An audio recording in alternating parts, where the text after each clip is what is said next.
I've got a picture standing next to an 090909 sign in a store in downtown Chicago. You're in this picture? Yeah, I'm in the foreground and the sign is right beside me. And that was a phenomenon. 090909 was a phenomenon. Another phenomenon was being 53, being born in 53. There's no word for that. Before I die, I must write a word for that, or discover one. Coincidence? Phenomenon. It's phenomenon. Okay. And it's more than that. It's an enigma. Okay. It's a benchmark moment. There's another one. There's another one for that though, like enigma. Anomaly. Anomaly. Gotta look that up. Get it. Where's my dictionary here? Okay. Okay, I'm gonna go to Yahoo, and I'm gonna write in ANOMALI.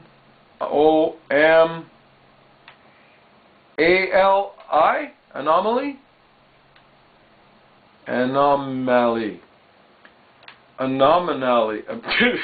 All you want to do, all you want is to rock your soul and live free outside of your box.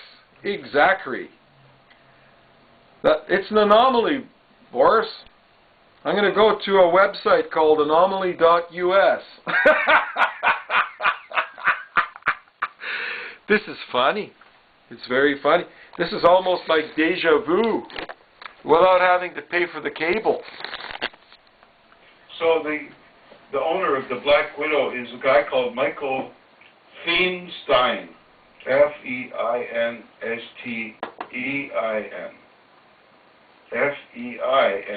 Feinstein. Michael Feinstein. Oh, this is anomaly. Anomaly. He's got everybody screwed up. Okay. Okay, anomaly. A deviation from the average or norm. Oh, yes. A departure from the normal or common order. Sure. Form or rule. In other words, a departure from the normal or common order, form, or rule. One that is peculiar, irregular, difficult to classify. That's right. Everybody wants to classify you. Let's say, okay, Boris, you just drive a truck, and you could be playing the piano right now, or dancing, and playing the violin. And I still think you're a truck driver. Yep. Yep. And that's from Webster's Dictionary. The quote was from Sergei Romanoff. Yes, you've heard of him, a.k.a. Dr. Bongwater. I think Bongwater should host the car show and to do a takeoff on Top Gear. Hey, Boris, let's just do it. Let's shoot a pilot for Top Gear Canada. They're looking for people. They want to see our stuff. Let's do it. Well, you run camera, and I'll be the Jeremy Clarkson, and then I'll run the camera on you if you behave yourself, and if you've got anything interesting to say. In search for a co-host. In search of what? Of a co-host. Oh. Yeah, search of a co-host. What, I'm not good enough? Well, we need 3 hosts, you Banyak, and we need somebody on camera. And you know what? Every host has to know how to run the camera. And every host has to know how to drive. And every host has to know how to fix. Or I got an idea. We can use Jay Leno. We can use him as a co-host. Well, we have to send him a demo first. You have to send him the tape. I definitely want Jay Leno, absolutely. What I would do is do an episode of an automotive car show whose first episode just happens to be searching for a co-host. And here these two Banyaks go and videotape the whole thing, document the whole thing. As we're testing the cars, as we're showing the performance, we're showing the economy, we're showing the cost of repairs, we show how they do the repairs, we show the shit you get into if you get caught at the border and your paperwork's not right. All that stuff. Not to mention your breath is not right. You know, that's another thing they can't handle at the border. And once you get to know them, the dog is really friendly. And before that, that same dog was a part of the strip search examination that took place only 3 years before, and here it's the same dog. Can you see it? What, same dog? Yeah. Like when I got strip searched at Portal, they brought out the dog, and then they did the strip search, and then I don't know if the dog was inside the strip search, but the dog was in the room before the strip search. Did they make you take off your clothes? Oh, yeah. I think they were just a bunch of homos back there. They probably were jerking off after that. Well, if they used the female searchers, that would have been okay. Oh, yeah. No, they didn't put the women in there. That's too bad. Yeah. Yeah.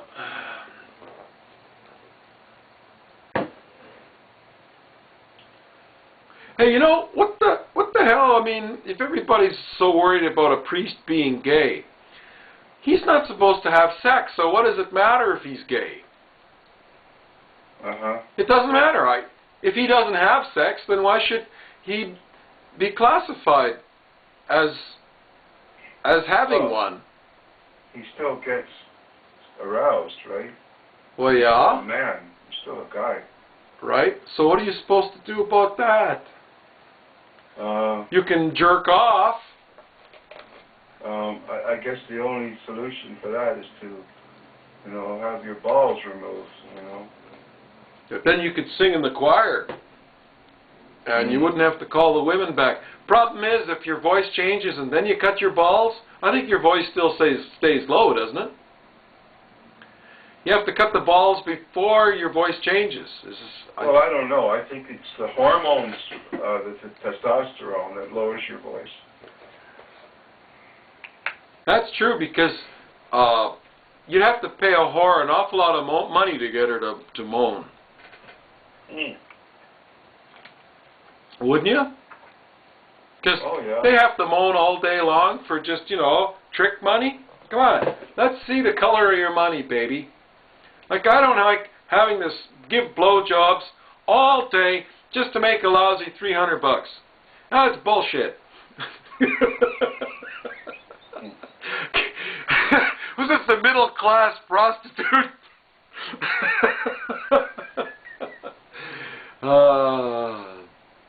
Hey, do you remember some of the times when you take the subway, you know, going to a piano lesson or something like that, and there's like a religious freak corners you, and he starts emptying his sales pitch about his church to you, and he's picking on you because you're a kid, right? And all the adults that are sitting around, they're not helping.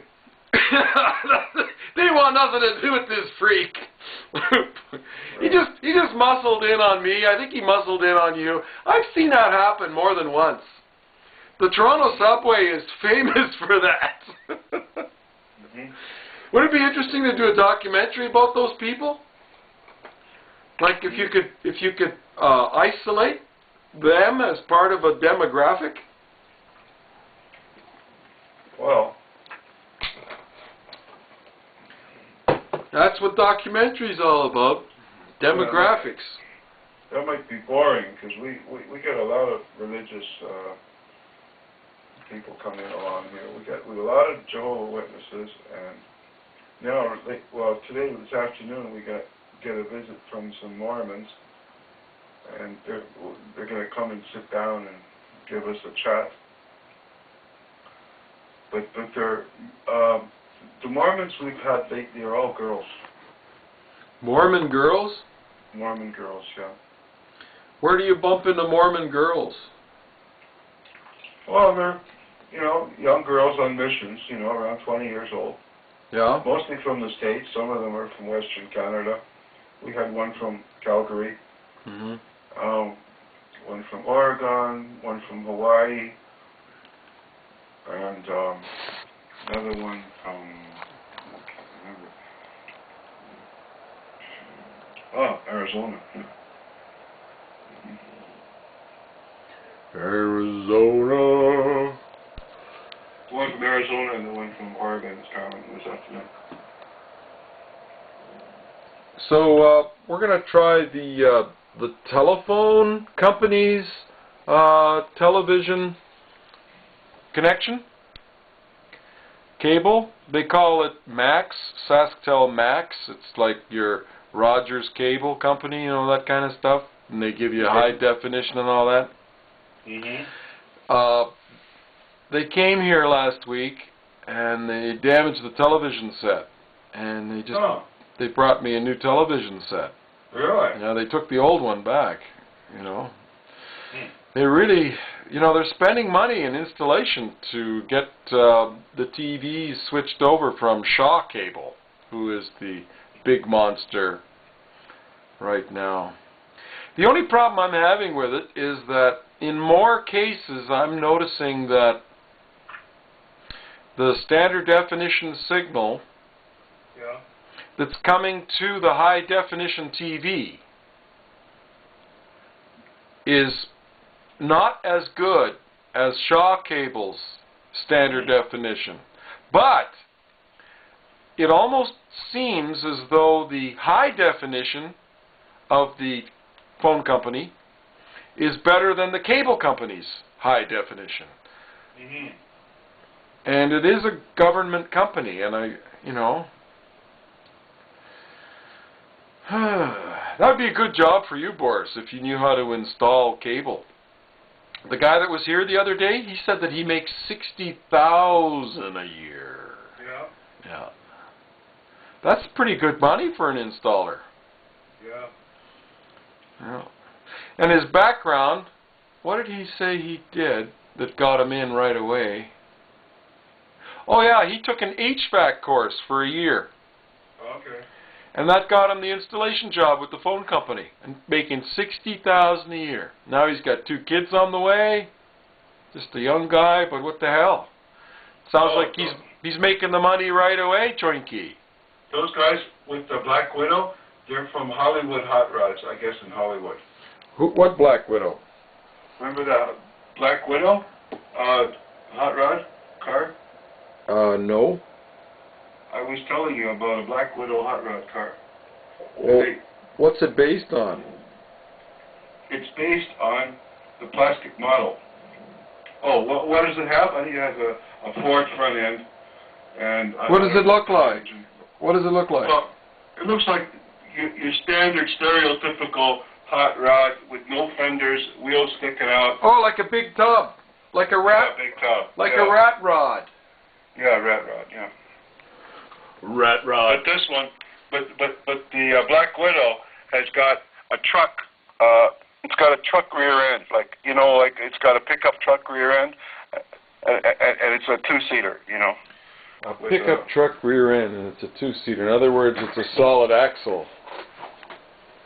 Is it a solid axle? A live axle? Yeah.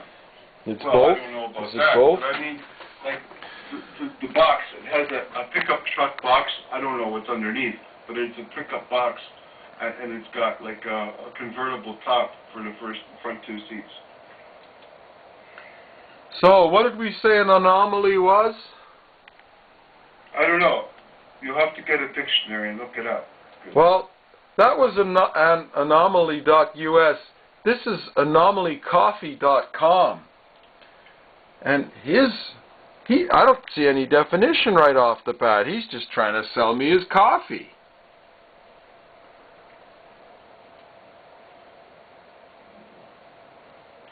they're using funny words here like I got a dictionary. You want me to look it up? organic.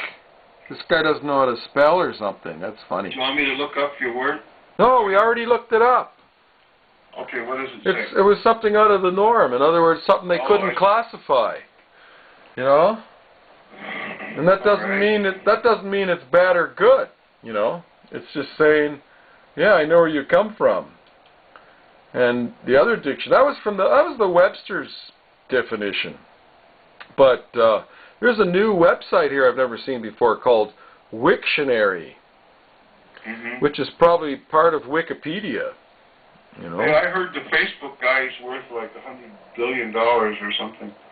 Oh, but he's only like 20 years old. Nuts. Yeah, crazy. Nuts, man. Missed the boat. See what a banyak? What a banyak. What the hell are you going to do, Boris? Fuck. I start my grade 12 development education course on the 20th of this month. Yeah? Yeah, and that'll prepare me for the test in February. When I write the test, then I'll get my grade 12 diploma. Equivalency. Yeah. Grade 12 diploma. Yeah, Equivalency. 13, when he's gonna be no more grade 13 required anyway. Oh yeah, grade 13 was a repetition of grade 12 with more controversy and more natural problems. Even, you know what? That's the way the piano conservatory was. You know, ARCT was a repetition of grade 10, and grade 10 was a repetition of grade 9. Yeah, grade 10, yeah, grade 10. Hey, how come Pop and Lesha were keeping me from going to the cottage? Other than being an idiot? Well, yeah, I mean... Okay, why would... Because you pissed them off? Yeah. They're trying to teach you a lesson. So, like, what? How come you didn't let me drive the Wildcat? What do you mean I didn't let you drive the Wildcat? Well, remember that time you were driving the Wildcat? And I was with you, and we're going underneath this low bridge? Well, because you didn't turn it into an asshole, I guess. Maybe you didn't scream loud enough like you did in my boat that day, like some fucking chimpanzee on acid. Yeah, but that's because you're all freaking out that I was, pushing the throttle like a little bit. Well, you're fucking killing me, man. Like, eating food like like a ravaged Bohemian Bulgarian on, that hasn't seen home cooking, in like 20 years. Like when Jay Leno starved, he's gotta eat everything in sight, Well, naturally, hey, that's what guys do. They eat, Guys eat. All right, okay, that's what Baba taught you. Baba, it's all her fault. She used to say, yes, good boy, such a nice boy, big strong boy is good boy. Good boy. Yeah. Yeah, such a small kitchen. Remember, Baba used to go like this. Woo-ha, woo-ha, yeah. woo-ha. Oh, Boria, you shit your pants. Nice boy. Woo-ha, woo. Boria, don't drink your puss. No, leave your drinky-punky alone. Woo-ha, woo-ha. Boria, why you shit around the toilet? Are you stupid or something? I saw that. Like you were freaking out. Some aliens landed from another planet, and then you built a fence around the toilet. You built this wall of shit you built around the toilet. It It was really bizarre. It's like you were locked up in a jail cell and you're trying to make an example to your warden. I remember that. Oh, disgusting Banyak. The Banyakiest of Banyaks.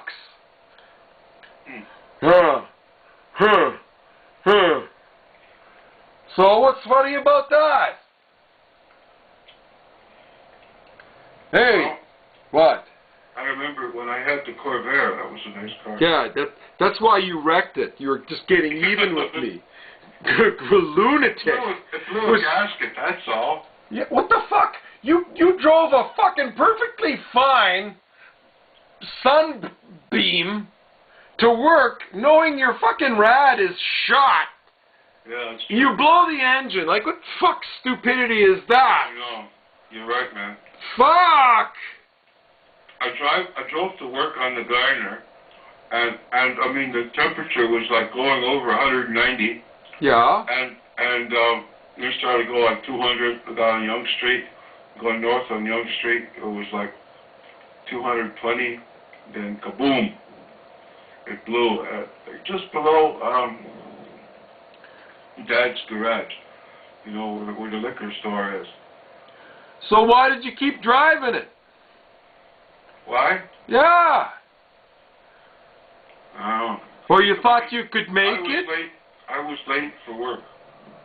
And I thought, well, they're going to fire me at work. But they wouldn't have fired me. What were you doing at the time? I was working at OHIP on Overley Boulevard. Number 15 Overley Boulevard as a mail messenger. OHIP. OHIP. Mm-hmm. How long did that last? Well, I quit the job to go to California with Joe Benedetto and his freaked out boyfriend. We went in my, we went in my red Pontiac to California. And I really should have, signed the car over to Benedetto and say, here, take the car, I'll stay in California, and I'll marry my girlfriend, and I'll figure out some way not to get drafted to Vietnam. Those were bad times. I felt threatened. So, why, you could have... There's no way they would have known I was even in the country, but, Elena and Poppers, well, especially Elena, she was saying, well, you gotta go and register with, with the draft board or something. I don't know. I go get have to get a social security number. So I went there and got a social security number, like an idiot, And meanwhile, there's guys in California trying to get out of the draft, and here I'm trying to get back in and get into the draft. It doesn't make any sense. Well, do you think they would have called you? Well, yeah, just about everybody who was registered on, my age, they were called, I think. Oh. Do you remember the Rivas? Yeah. Fred Riva. He told me how he got out. He went into a field and slept in the field overnight before his doctor exam. And he was wheezing and coughing, and he failed his medical next day. Oh, so he got sick by... He made himself sick, sleeping in a field, naked. Really? By these kind of flowers or something that, like... Hey! That's why the hippies did that. Do you ever wonder all those movies hippies did where they're kind of running around naked? Yeah. And they got flowers in their hair. They're sleeping under the stars, and they're putting their bodies into hyperthermia on purpose to get sick. Yeah. So that when they go to the draft officer, they'll fail when they see the doctor, the draft doctor. Yeah. That's a very interesting observation. It makes sense why they did that in music videos now. They didn't even know why they were doing it, though. I think this is like a deja vu. You remember Fred Riva took us in his Corvette. Remember that night? 65 powder blue Corvette with a 4-speed.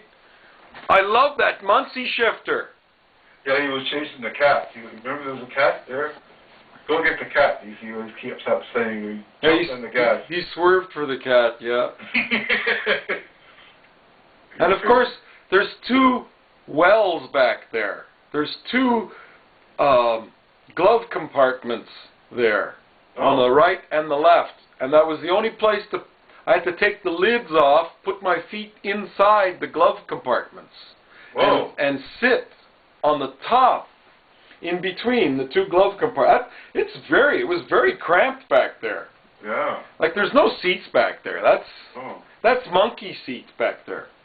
Yeah. What the fuck?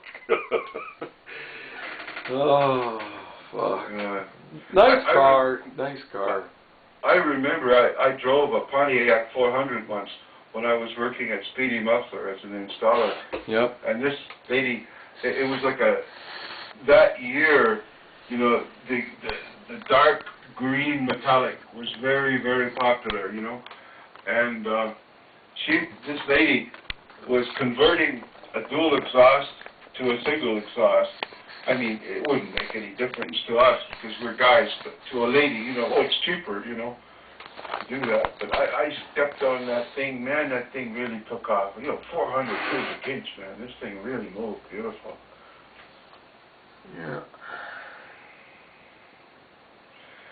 Leno has his own custom-made engine. He uses a 572, and it produces, I don't know how many horsepower, 600 horsepower, 650 horsepower, and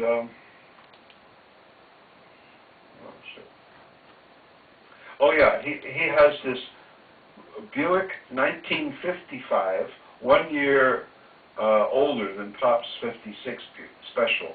But this is a Buick 55 Buick Roadmaster, and he has this 572 engine in there, which he blew. He blew the gaskets off of it. His mechanics were repairing it. But his favorite car, he said, was the 1966 Oldsmobile Toronado, and it is a beautiful golden color, you know. Yeah, but why did he go rear-wheel drive? Huh? Why didn't he stick with the front-wheel drive? What, did he switch it over to Yeah, rear? he went to rear. I didn't know that. He put the big engine in it, the big 6.1 crate engine, you know. Oh. And he did a whole bunch of detailing to it. Yeah, he boosted it to 1,000 horsepower, he said. Yeah. Another thing that he did recently was to put an SHO engine in a Fiesta. Yeah, I saw that one, yeah. He said it only produces like 350 horsepower. But he says that was big power back there. That was with the nitrous, the 350. Oh, yeah, with the nitrous. It's a 230 horsepower engine by itself. What kind of a car is that? Like a Honda or something? It's a Taurus. Taurus, oh no. That engine is from a Taurus, an SHO. Engine, no, but he put it in a little car. Yeah, Festiva. Festiva. Oh. Okay. I'm not sure who made that Festiva, whether Ford made it or whether Kia made it for Ford. But it says 1955 Roadmaster by Jay Leno. Man, he's got the web just full of his stuff.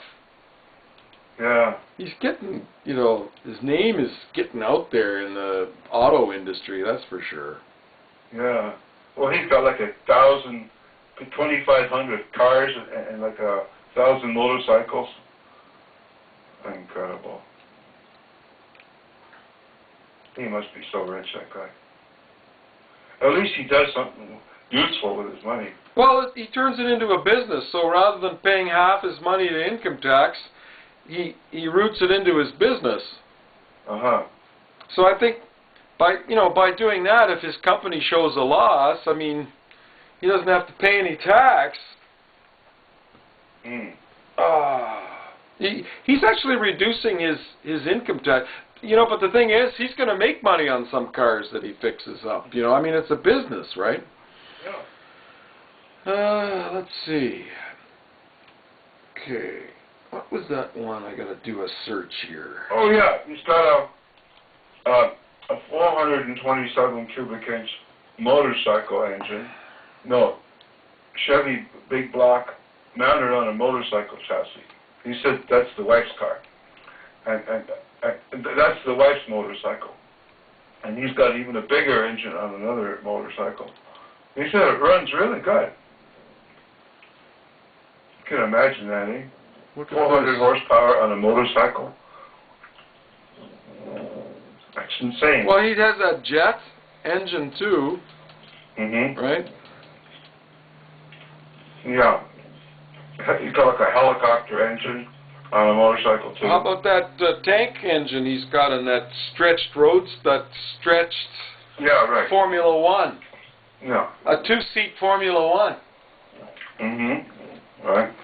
And he's this is a tank engine that produces 1,500 horsepower, air-cooled.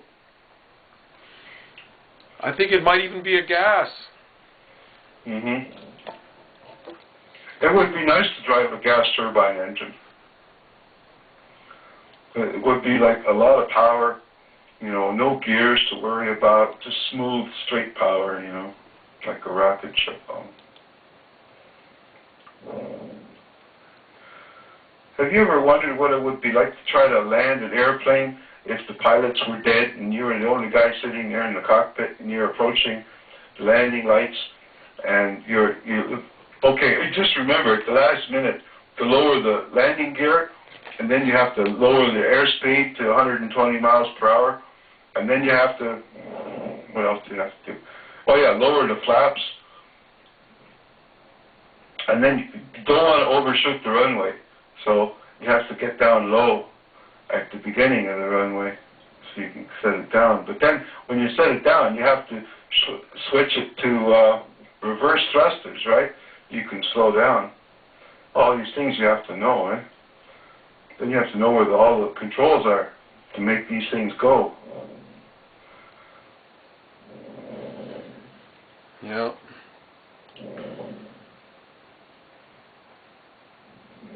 Well, can you imagine what it must have been like for the guy that flew for the first time, and he's discovering what all these different movements do? You know, by throwing down your rear flap, throwing down your right wing rudder, left wing rudder, you know, flap, rudder, tail rudder. You're getting the feel of what happens when you turn these rudders, right? Now you know why birds do what they do. I saw a movie about that early 15th, 16th century guy from Italy, you know, Leonardo da Vinci. He drew this flying machine. Shut it up, it's your trinky poinky. Yeah, that's right, ladies and gentlemen, live.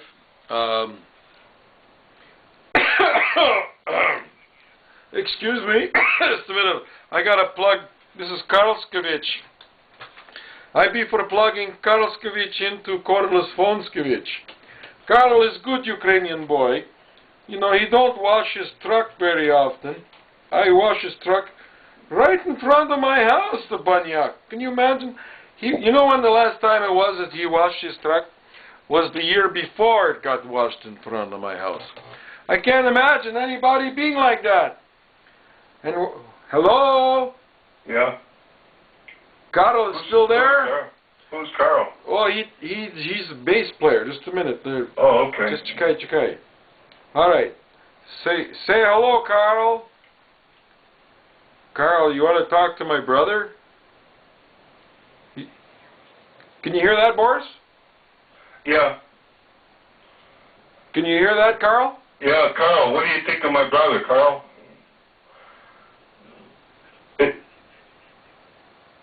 Yeah. He doesn't want to mention anything on the phone? Oh, could you repeat that? You. Both of you guys. You.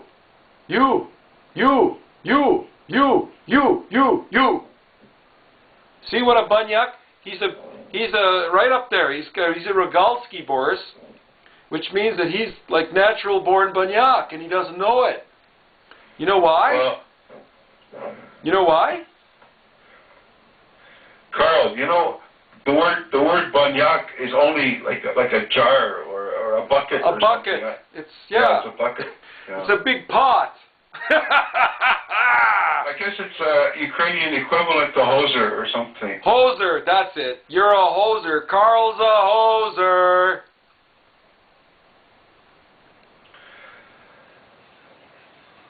No, it's durak. He can't even pronounce it. Durak. So you got to say it right. Durak. Hear how the way Boris says it? He says it like a seasoned Russian that hasn't gone to the bathroom yet.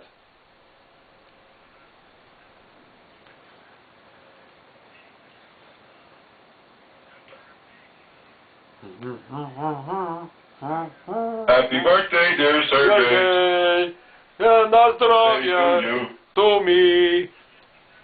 57 years old.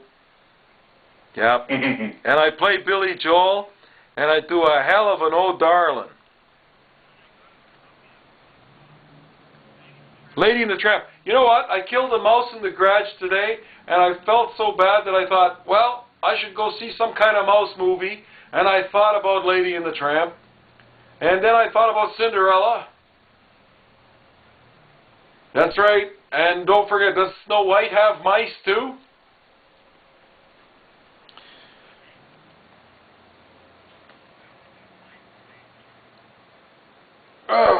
It all depends how much bleach she used to stay white.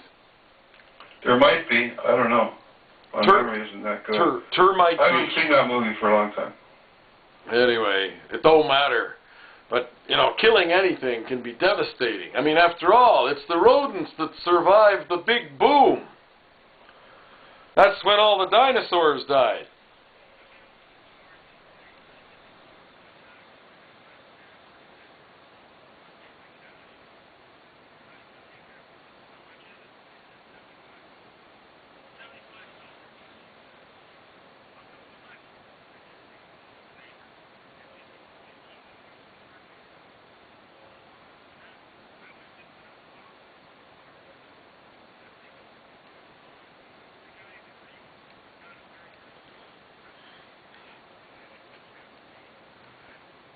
Yeah.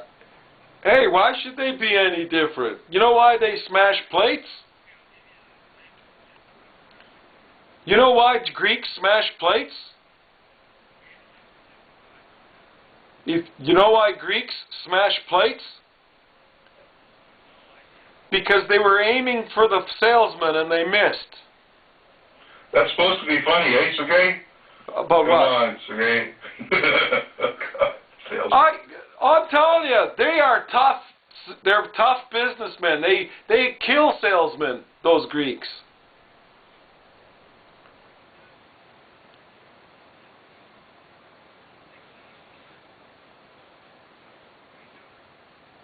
All right. Carl, you have to appreciate these guys, you know. Oh man, you're breaking up. You're breaking up. You sound like the $200 man. I said today that the guy drives a Rolls Royce. He charges $1,000 an hour. Holy shit! You're breaking up just like you're from outer space.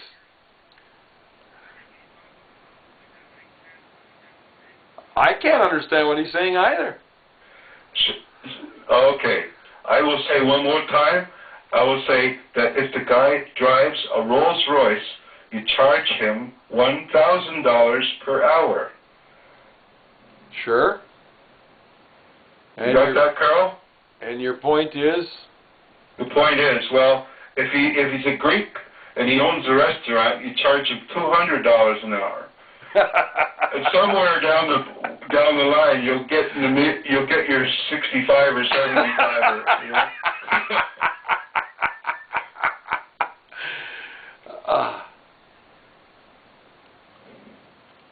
All right. Nice meeting you, Carl. Yeah.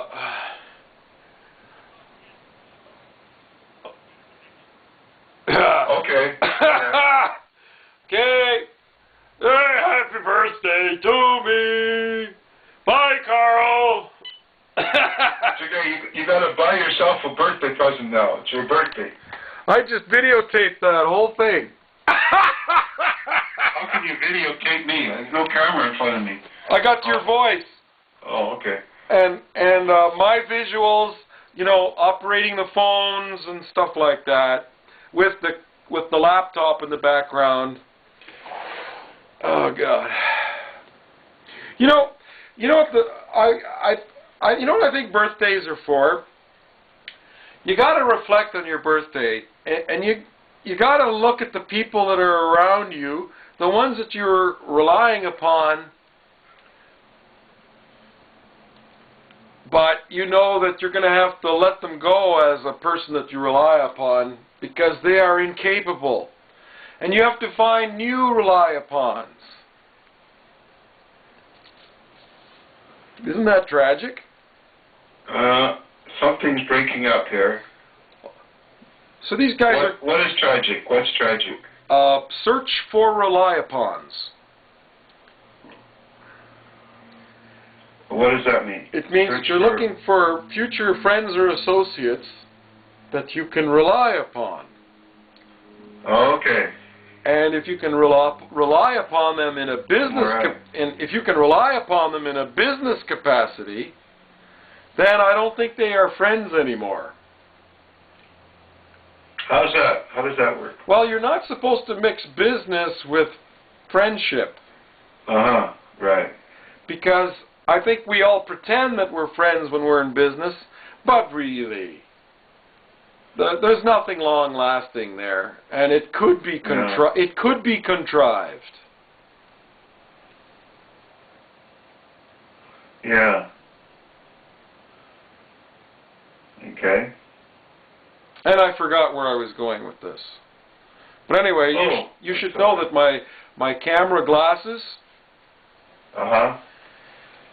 they're all non-functional now. And I bought 4 of them. I sold one of them to Carl. The 3 that I have left, I think the batteries all died in them, and you can't get to them. Yeah, you have to take the, you basically have to dismantle the unit to get to the battery. And I don't even, well, maybe I should see if they, I got to dismantle it and look at the battery, see what the model number is on it. Because it's a lithium, and they don't, even though they seem to run longer and give greater capacity, the life of the battery ends. The battery's life comes to an end. Even after you charge it, it just won't accept charge anymore. That's what these lithium batteries seem to be like when they're under such a big demand, you know. And that demand is to have a large load, like a camera, you know. You're running a camera and a multiprocessor, a little tiny one, and that takes a lot of juice to run that. And it gives you an hour, you know, at that full capacity. And you do that, I would say, let's say 30 times. I think I got, no, more than that. Let's do it in terms of, I must have put through 100 gigs of data through that camera. And then the battery's gone. Yeah, see, that 100 gigs would be, your card is 8 gigs, right? It can go up to 16, but I didn't bother getting one of those. I just got the 8 gig. And a battery charge would give you 4 gig when that camera glasses was new. I could get 4 gigs of video footage, and I had an 8 gig card, so I could charge that battery, download the footage, and leave the footage on the camera after I already put it on the laptop, because I'd still have another half of a disc left. And the camera is now recharged, so basically I should be able to go in and do it all over again. Well, it doesn't work like that. when those discs start getting full, they start to get confused. Everything gets confused. And they shortchange you. Oh, by the way, Yeah. XM satellite radio, Yeah. they were the ones in the United States that took my application for subscription over the phone, 800 number, XM, right, 1-800-XM radio. Okay, that's what I dialed when I was in Texas. I bought this car with XM radio built in, and it said on the front of the car, that's the number, right, coming off the radio. So I dialed on my cell phone. So, okay, sounds to me like I signed up with them and brought that car back to Canada, sold it about 6 months later, 9 months later, to a guy in Canada, and I canceled the subscription. So, when I phoned the 800 number from Canada, it didn't work to the United States. So I phoned the 800 number for Canada XM.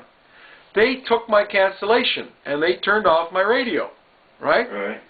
Now, 2 years later, I just noticed that I've been paying annual fees. I've been paying, without having the radio, after selling the car, after canceling the subscription, the hookup. After canceling the hookup, they didn't cancel my billing. They kept my billing going. Boris, it took about 2 months of daily emails negotiating with these robot-like operators in the United States working for XM USA. Oh my God. They kept telling me to deal with XM Canada, so I did. And you know, as of last year was the point where they shut off communications. There was no more file sharing allowed between Canada XM and USA XM. Right. So in other words, Canada knows beans of what's going on. Right. Now, XM USA, their people are so controlled by their scripts that they have to copy and paste when they talk to customers. They've got everything figured out on how to talk, how to answer questions. Everything is all robotized. That's right. And you know, it's the same bullshit over and over again. You can write them and say, "Why are you people being so stupid?" Question mark. Speak to your supervisor, and they got an answer for that. And oh boy. And what? Yeah. And usually the answer is that, oh, we are deeply sorrowful that you feel this way, and that it will not affect business in the future. And then they say, phone this toll-free number to talk to an operator. But the ones on the phone are just as stupid as the emails. And then they'll send you to the complaint department, right? They don't call it complaint department. They call it dispute department. And it's a woman that sounds like she put her Tampax in sideways, and it was made of cast iron with barnacles. Yeah. And she forgot to shave, anyway, that's another story. She was really grouchy. Ooh, it was terrible. Remember Lily Tomlin? How she used to make fun of operators. Lily Tomlin? Remember? Laugh-In? Remember Laugh-In? You forgot Laugh-In. Oh, yeah? Okay. Right? Lily Tomlin? Laugh-In? All right. Yeah. Obnoxious operator. Her big argument to me was, well, why didn't you cancel it? Right. So, sorry, Mr. Romanoff, we have a 30-day policy. I say, do you have a 30-day policy against theft? You mean to say that if you steal something from me in 30 days, I can come after you? Mr. Romanoff, why didn't you take your money out? Then she trips over her face by saying there was somebody on the date that I had phoned and canceled, that there was somebody on that date that transferred a number. And then they started calling me Mr. Hill. I had them thinking I was somebody else for some reason. Oh. Yeah, that was a good one. That was a good one. And then I finally, I got my immediate refund back. In other words, they send you the bill ahead of time and they want to get paid before they turn your signal on. That's the way they are. And I've already paid for 2 years. When you contact these people, they have a verbal disclaimer that's read over the phone to you. And what that means is that this service will be charged to your account on an annual basis if you don't cancel. Yeah. But they don't mention that you have to cancel in 2 departments. One department pulls the switch on you, the other department stops the bill. They don't tell you that. They just kind of say it real fast. Because they're fucking most of us that get into that situation and getting away with it. And they're relying upon it. They're relying upon that mistake, that problem, that performance of theft. That's what that is. That's theft. You're stealing from customers. Right. Because, you know, we've got far greater human rights than that. Because if you can have the right to not be photographed, to not be quoted without permission, if you have the right to block that, man, I think they're stepping way over the line as far as what they're getting out of me. So here's what they did. We've settled for, they still owe me 1 more year. They paid me for 2010, they gave me my money back. They paid me for 2009, they gave me my money back. But 2008 still sitting there for $154.20. And so I have to go through all this 1 more time. And I think what finally got them was that I threatened them with a smear campaign. That I would release the information that XM radio is a thief. That would have been my statement. Right. And if it's going to go on YouTube, and when you use big names like that, people will watch. You know. That's right. You can tell them Time Magazine. You can sell your story to Time Magazine and to CBS and who else? ABC and PBS, and just keep naming a few. The competition would love that. You know, in the media. Yeah, you can even make money on it. You can actually make money on screwing them. Well, I think that's how it's done.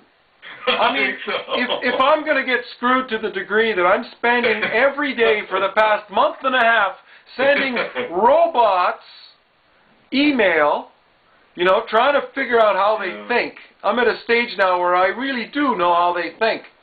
And they should not rotate operators. They give you a different operator every time. Instead of giving you the same operator to help you, to work you through this problem, by giving you a different person every time, and that person is just trained to copy and paste, they don't really have to write much. So they copy and paste most people, and that seems to be good enough. But, you know, when push comes to shove, and that's what I'm threatening shove here. Right. So they finally gave in, but you know what? They only came in halfway. I gotta keep pushing for 100%. I guess my next step is to ask for the subscription. Okay, that's what I'm going to do. I'm going to write them a letter right now. Outlook Express. Outlook Express. Inbox. Okay. Can I read this to you? Yeah. Oh my God. Thank you for contacting XM. We have investigated your request and applied a refund in the amount of $177.79 onto your credit card that we have on file ending on 5251. Wow. But the one just before it. this is the operator that finally knew what to do. This was after, I think, 4 threats. One of them went to the Public Relations Department of XM Canada. Yeah. And they didn't get back to me, XM Canada. I don't know. I don't even know if they helped. But here's the letter that I got just before the money letter. Thank you for contacting Sirius XM. Now they're using both names for some reason. Oh. One of our listener care representatives will be in touch with you shortly. Whoa! Okay. And here's a good one. All right. This paragraph that says, thank you for contacting XM. Please accept our sincere apology for the previous encounter over the phone and email sent to you, and we hope that this incident will not permanently affect our partnership. And they go on and on. I've received that same text, 20 times. Easy.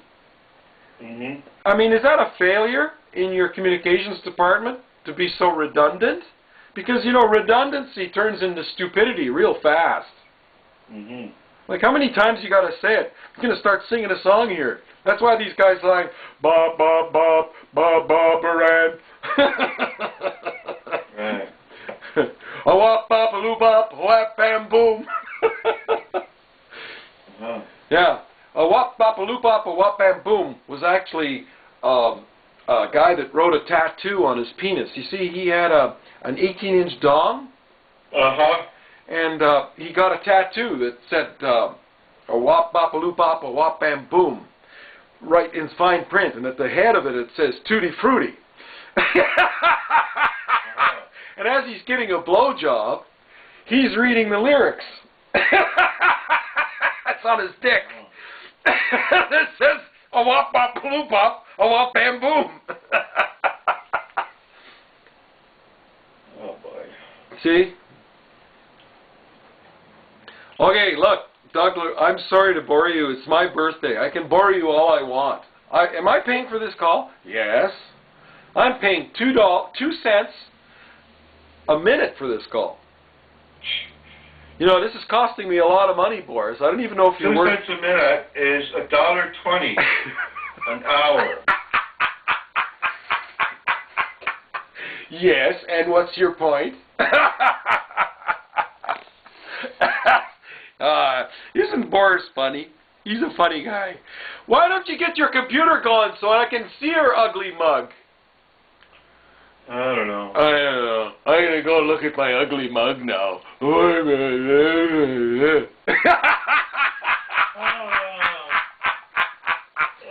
God. God, do you realize what snobs the mask guards are? Yeah. That was terrible, Boris. It was horrible. What happened? Well, I mean, we're pretty bohemian, the two of us together. Yeah. Them with the non-pickle diet, and us with the pickles, and the... what we had capers, and like all this bad high salt shit, right? And I guess she's trying to keep Phil off of salt, which is what older people do. And here us, on basically a bohemian weekend, we go and we're having our lunch next to these two. What do we eat? Don't you remember the goofy eyes you got? Goofy eyes. What? Uh-oh, listen to this. Doug LaRue got back to me on the bug. Remember, he was one of the fabricators that I think could do the job of the conversion of a 4-door Beetle. All right. And he says, Dear Sergei, I have done a bunch of studying on the VW bug. This guy owns Hot Rod University in Rapid City, South Dakota. I even went out, found a bug so I could look it over firsthand. It would be a lot more difficult than I first thought. I now realize that the door would have to be cut back behind the quarter glass. Oh, really? In other words, we just can't use that glass frame and use that as part of the seal? No, it sounds like he has to cut behind the glass. Okay, that is not a big problem in the fact that the door has to open out away from the quarter panel. Yes, we both agreed to that. We both agreed that the door you should be able to lift out vertically and evenly before it swings, because it has a very sharp point on the end facing the rear, and if you were to hinge that, it would rub into the body of the car. So it would have to be a hinge that comes out before it swings. And there's also the problem of the one hinge. There's not very much room. There's room for one hinge, so that would have to be a very large hinge. Now, that's what it says. The fenders appear to be in the way, he says. Right. Okay, that's not the big problem in the fact that the door has to open out away from the quarter panel. The fender appears to be in the way. Wonder why he worded it like that. It's sort of like we've already solved the problem, and then he asks the question again by saying the fender appears to be in the way. I thought that that would take care of that problem. It appears that it has not. Next part. The hinge would have to be very close together, and that to make the door more stable, I guess. The hinge would have to be very close together, and that make the door unstable. Okay, his grammar is wrong here. The hinge would have to be very close together. What does he mean, the hinge would have to be very close together? I don't know. Maybe he's talking about two hinges very close together. Yeah, I'd like to know where he plans to put those hinges. Because if you put two hinges together on a curved surface, they're going to work against each other. So they have to have only one hinge. Unless you have a hinge on one side, and on the door clasp side, it has to be more than the clasp. It has to actually suck the door in. Here's what else he says. Because that the hinge would have to be very close together, and that would make the door unstable, he says, I also don't feel comfortable about doing this project and making it too right. And making it, what does he mean? He spelled 2-2-0, not 2-0-0, so it could be just a typo. So I don't feel comfortable about doing this project and making it... Maybe he means go right.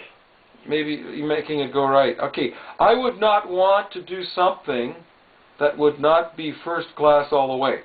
To develop the type of hinge that would work, can be done, I just don't have the time to do it. To have something like this ready for SEMA show would be very tight frame.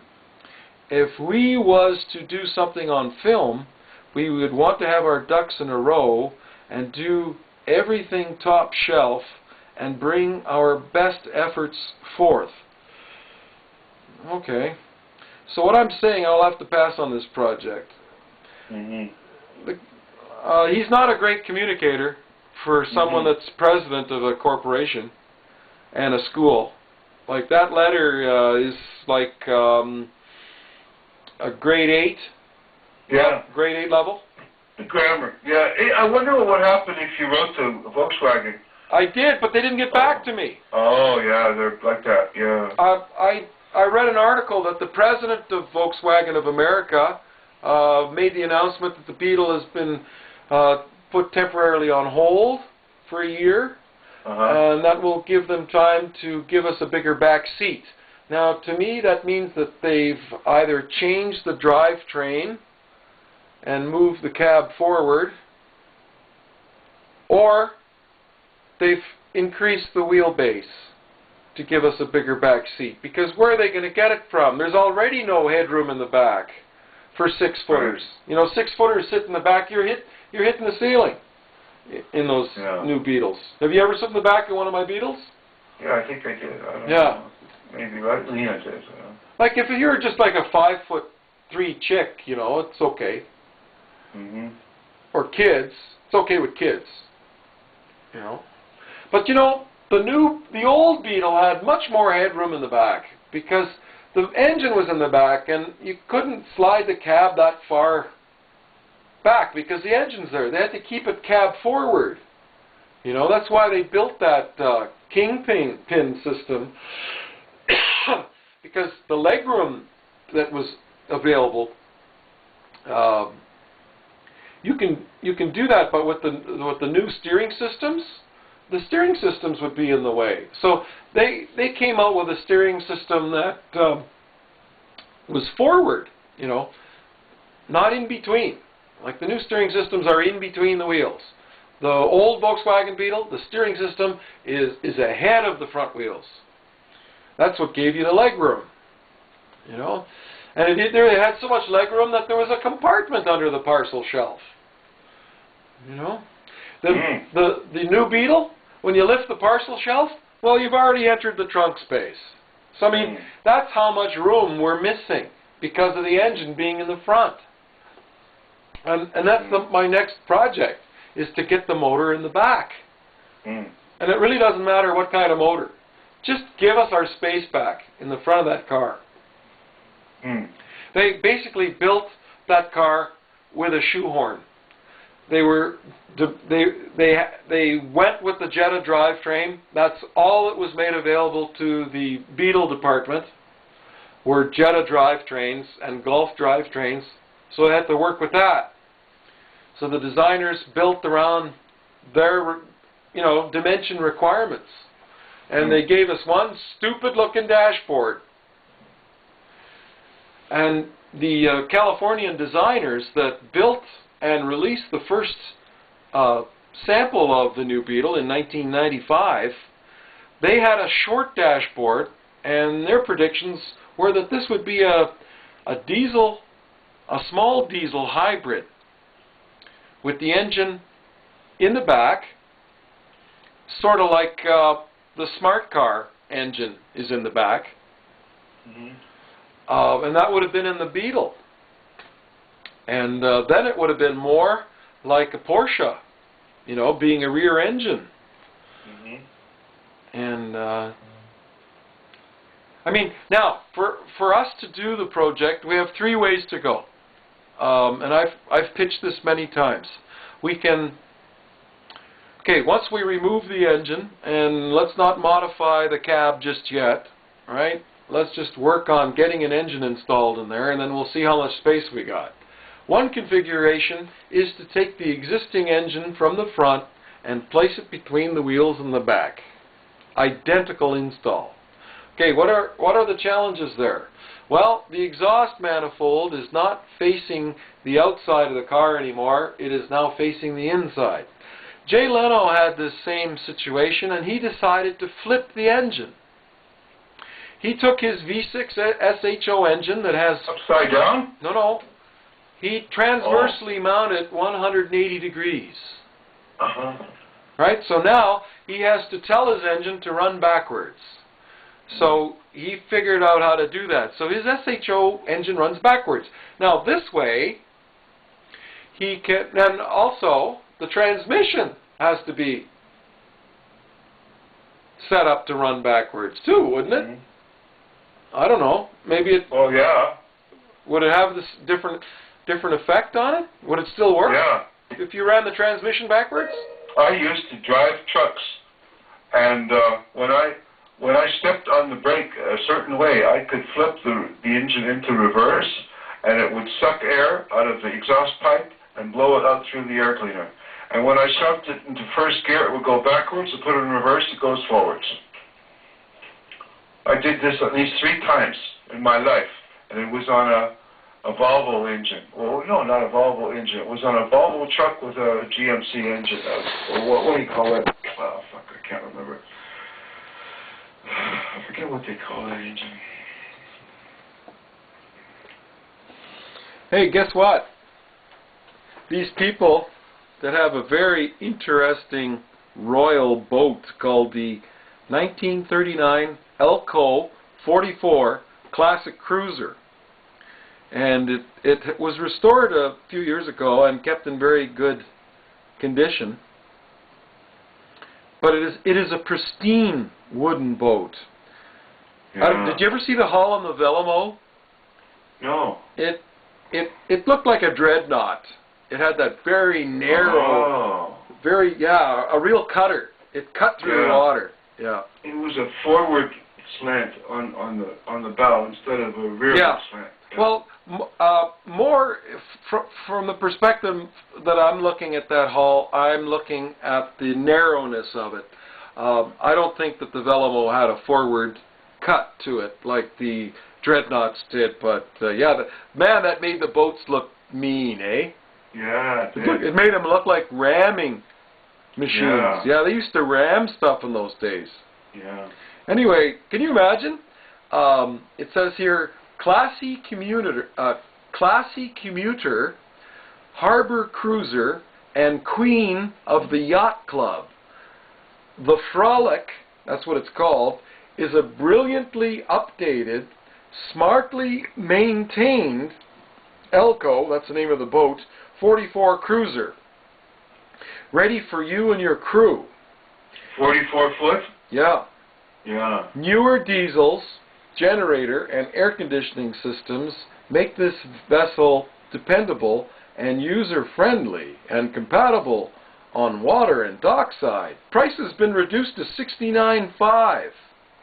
He was asking $100 grand for it in June, and I didn't know. I thought it was on eBay, and the auction went up to $23,000. And I wrote him and said, "Look, I'll give you $25,000 for it." And he gets back to me and says, "Oh, Mr. Romanoff, the owners of the boat, Sir So-and-so, have this boat listed in Florida for $99,000, and here I am with my $25,000 offer on eBay." Well, I felt pretty small. He called you back? Email. Oh, he emailed you back. I'm looking at pictures of it. 44 feet, and it's not like an overnight boat as much as it is a visiting and party boat. Like, I don't see any beds here. I don't see very many. But yeah, you could. Yeah, there's 2 singles and 1 double in the basement, and all nice fresh wood. You know, all nice floor, all the siding, the ceilings, all the brass, everything's polished. You know, and I guess the renovation was 10 years ago or something. It said you and Anita, me and Carl, double and 2 singles. What does it say? Yeah. Over $200,000 invested in upgrades since 2001. Wow. What a terrible investment! Look at the money guy's losing. I don't think he was investing it. I think he was playing around with it, like, for fun, you know. Using it. It's got a 4.5 kilowatt generator, 150 horsepower, Cummins diesels, 2 of them. I guess that's, you know, they'll probably last a long time. That's not really big engines, but that's a lot. That's 2 of them, so 300 horsepower. Electric marine. Well, 4.5 kilowatts. That's like 3 hair dryers, right? Yeah. 4 hair dryers. Yeah. Okay. Isn't that what you said? 4? I said 3 because like one hair dryer is 1,500 watts, 2 is 3,000, and 4 is 45. 3 is 4,500.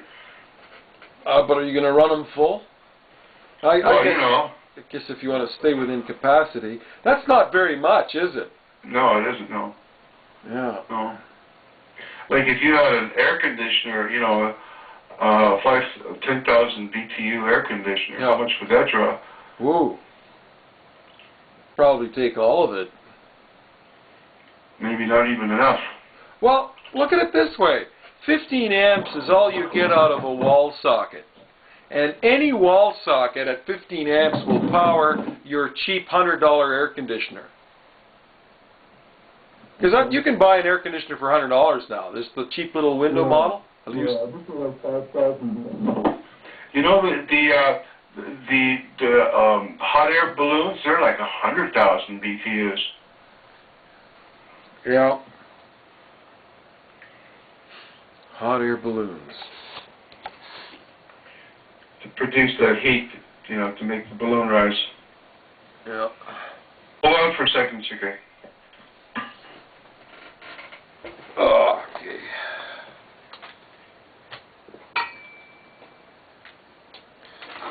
Okay.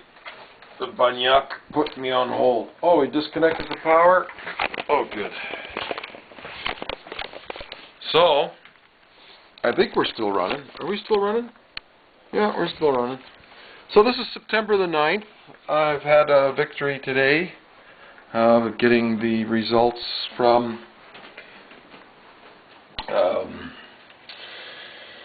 XM satellite radio in the United States.